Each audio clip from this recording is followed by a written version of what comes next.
pé atrás. Toda cidade é como um moinho de gente. Talvez um Müller, como diria meu avô. Müller? Eu explico. O primeiro vento a soprar o moinho de Petrópolis soprou lá pelos idos de 1845, quando um grupo de alemães subiu, pelo meio da mata, até o alto da serra, carregando malas e filhos. Petrópolis mal tinha sido fundada e lá estavam eles, arregaçando as mangas, prontos para começar. Müller, um moinho girando, minha cidade girando junto. Assim começava a história.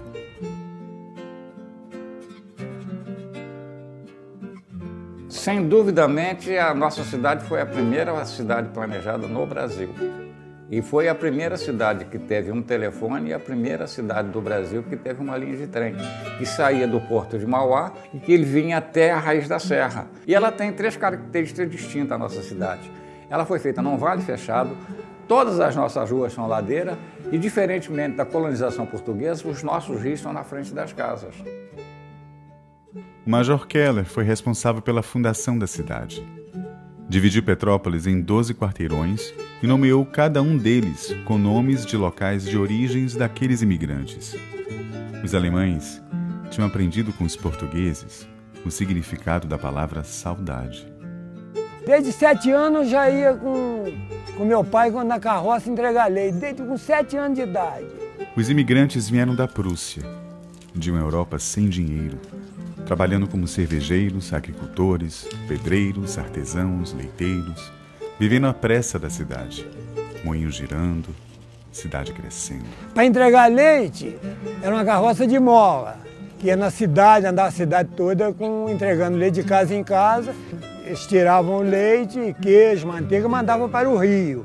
Isso é meus antepassados, os primeiros que vieram da Alemanha.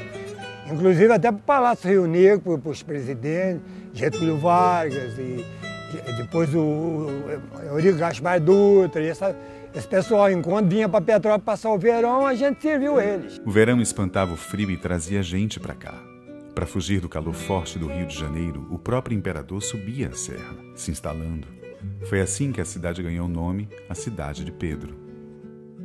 As pessoas não sabem, mas Petrópolis tem uma importância fundamental na história do Brasil. Foi em determinada época chamado o Imperador Termômetro, que esquentava no Rio, setembro mais ou menos, ele corria para Petrópolis. Então toda a elite política, a elite militar, a elite intelectual, a elite empresarial corria para cá. Na época que o imperador ficava aqui entre 5 e 6 meses até.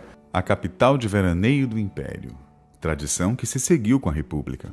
Os colonos ajudaram a construir palácios, bem como as belas mansões que surgiram na cidade. Assim, cada tijolo em Petrópolis passou pela mão de um colono.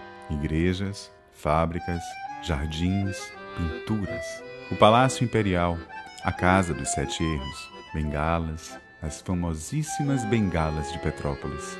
Um colono fundou a cervejaria mais antiga do país. Artistas e artesãos se juntando em associações culturais. A Gewerbeverein, depois a Deutsche Sangerbund Eintracht, para ser chamada de Sociedade Coral Concórdia. O prédio ainda está lá, na rua 13 de Maio. Peça licença ao pastor. Virou uma igreja, travessura do tempo. Entre e poderá ver as paredes, conferir que existiu. A Harmonie Mozart, que depois seria a Sociedade Recreativa Harmonia Brasileira, na rua Mosela. Essa foi das mais teimosas. Funcionou até um dia desses.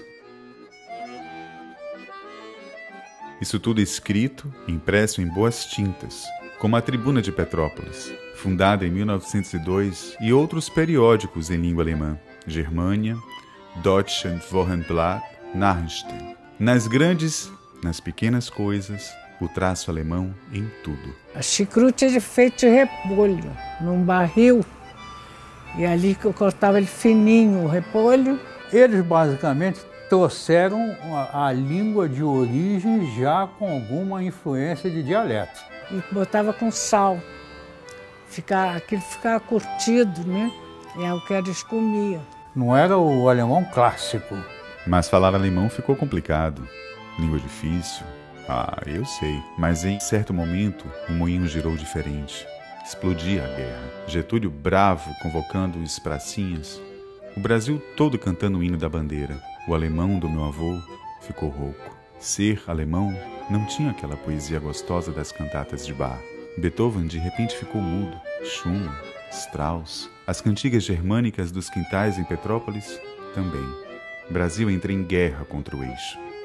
Não falassem alemão perto do Getúlio. Quem efetivamente era portador de uma bibliografia de origem alemã, era possível de ser confiscado a obra e efetivamente também perdia o direito de liberdade, né? E não podia também se expressar. Na época da guerra foi proibido, né? Eles conversavam alemão, sacavam as casas, as lojas, né? Carregava para casa. Mas aí na Berna muita gente foi presa, né? Eles eram alemão assim, foi preso. E também foram presos esses do Partido Comunista, alguns. O tempo é um garoto ansioso. Vai girando o moinho com força. Os colonos do tempo do meu avô foram se misturando, sumindo entre as orquídeas e bromélias, uma primavera depois da outra. A cidade escreve suas histórias, apaga, reescreve, volta sempre ao começo da folha, um rascunho sem fim. Hoje, a história dos colonos alemães que fizeram Petrópolis é como uma carta guardada no baú, ainda esperando para ser posta no correio. O que sobrou deles, o que ficou nas ruas, nas casas, na alma petropolitana, daria para fazer um filme.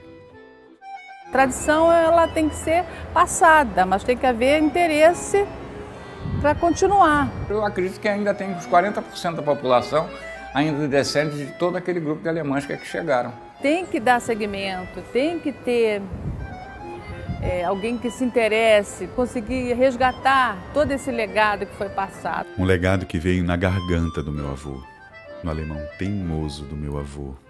Moinho girando manso, Müller. Nos olhos das pessoas de hoje eu vejo os olhos firmes do meu avô.